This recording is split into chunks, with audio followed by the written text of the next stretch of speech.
బంగారు బాతుగుడ్డు. ఒక గ్రామంలో ఒక రైతు ఉండేవాడు. అతని వద్ద ఒక బాతు ఉండేది. బాతు అద్భుత శక్తి కలిగి ఉండేది. అది ప్రతిరోజు ఉదయం ఒక బంగారు గుడ్డును ఇచ్చేది. రైతు రోజు బజారుకు వెళ్ళి ఆ బంగారు గుడ్డు నమ్మి ధనం చేసుకునేవాడు, ధనాన్ని సంపాదించేవాడు. తక్కువ కాలంలో అతను ఆ డబ్బుతో ధనవంతుడైనాడు. కొంచెం కొంచెం అతని మనసులో పేరాశ పుట్టుకొచ్చింది. అతను ఇలా అనుకోసాగాడు, బాతు ద్వారా రోజు వచ్చే ఒక గుడ్డును అమ్మటం వల్ల నేను ఇంత ధనవంతుడినయ్యాను. దీని అర్థం బాతును చంపి కోస్తే కడుపులో ఇంకా చాలా బంగారు గుడ్లు ఉండవచ్చు. వాటన్నింటినీ ఒకేసారి నేను అమ్మి చాలా డబ్బులు సొంతం చేసుకుంటాను అని పెద్ద కత్తితో బాతు కడుపును కోసివేశాడు. కానీ అందులో కనీసం ఒక్క బంగారు గుడ్డు కూడా లభించలేదు. బాతు మరణించింది. మూర్ఖుడైన రైతు అలాగే మిగిలిపోయాడు. అత్యాశకు పోయి రోజుకొక బంగారు బాతుగుడ్డును దూరం చేసుకున్నానని రైతు మదనపడసాగాడు.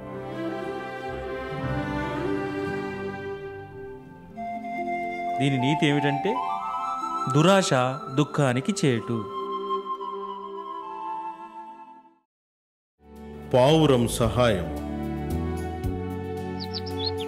ఒక చెట్టుపై ఒక పావురం ఉండేది. దాని సమీపంలో గల పొలంలో బలిష్టమైన ఎర్ర కోడి పుంజుతో చాలా స్నేహంగా ఉండేది. ప్రతిరోజు సాయంత్రం నవ్వుతూ ఆడుతూ పాడుతూ ఆనందంగా గడిపేది.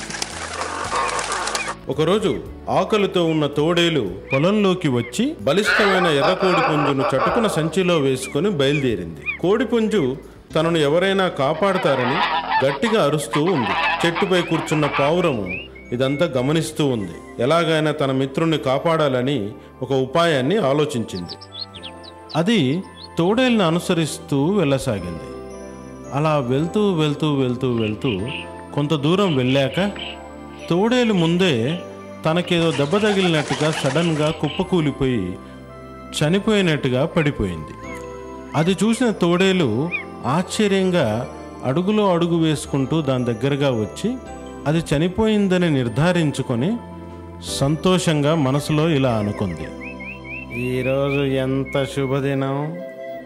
నా సంచిలో నోరూరించే కోడిపుంజు, ఎదురుగ్గా కండబట్టిన పావురం. ఆహా, నా మధ్యాహ్న భోజనం ఇంకాస్త రుచికరమవుతుంది అని ఆలోచిస్తూ తోడేలు సంచిని నేలపై ఉంచింది. ఎర్ర కోడి పుంజుకు సంచిని నేలపై ఉంచినట్లుగా తెలిసిపోయింది. అది సంచిలో నుండి బయటికి రావడానికి ప్రయత్నం చేయసాగింది.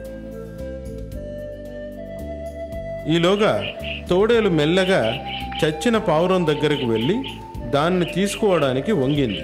ఆ క్షణంలో వేగంగా తుర్రుమని పావురం ఎగిరిపోయింది. ఈ కాస్త సమయంలో సంచి నుండి ఎర్రకోడి పుంజు బయటకు వచ్చి దాని స్థానంలో ఒక రాయిని ఉంచి చెట్ల మధ్యలో దాక్కుంది. ఎగిరిపోయిన పావురాన్ని చూసిన తోడేలు నిరాశతో వెనుదిరిగి, పోనీలే, భోజనానికి నా వద్ద కోడిపుంజు ఉంది కదా అనుకుంటూ సంచిని తీసుకొని ఇంటి వైపుగా బయలుదేరింది. ఇంటికి చేరగానే సంచిని విప్పి చూస్తే కోడిపుంజుకు బదులుగా రాయి ఉండడాన్ని చూసింది. నిరాశగా దిగులు పడింది. మరోవైపు ఎర్రకోడి పుంజు పావురం ఉపాయం ఫలించినందుకు సంబరం చేసుకుంటున్నారు.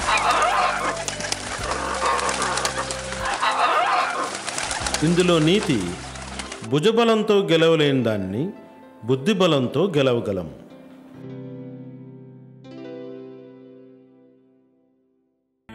అరే, ఈ బాలుడెవరు? ప్రభు, మాకు తెలియదు. ఈ బాలుణ్ణి ముందెన్నడూ చూడలేదే. మరి ద్వారం దగ్గర ఎవరి ఆదేశంతో కాపలా కాస్తున్నాడు? ప్రభు, నేను అడిగి తెలుసుకుంటా. లేదు,